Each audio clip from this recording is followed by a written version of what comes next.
Hello friends, this is doctor Pooja Patel, Shri Vikalp hospital gynaec.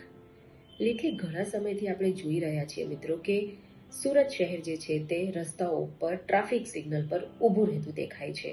આજ દિન સુધી આપણે એ ઝબકતા રાઇટ સિગ્નલ્સની ઉપર આપણે કોઈ દિવસ ઊભા રહ્યા નથી.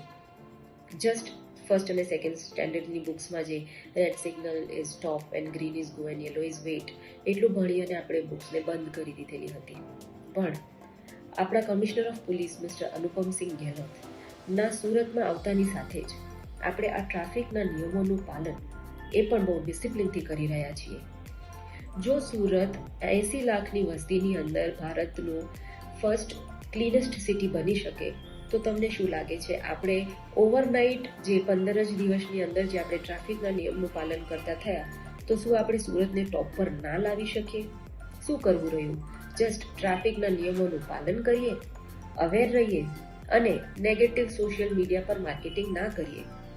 એનો અર્થ એ જ થાય છે કે આપણે સુરતને પાછું નંબર 1 પર લાવી શકીએ. અને હા સુરતીઓ, એ આપણે જ છીએ જેમાં બધી જ જગ્યાએ આપણે મોખરે છીએ.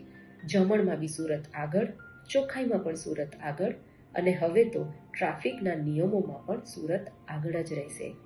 સો please follow traffic regulations nicely. Thank you.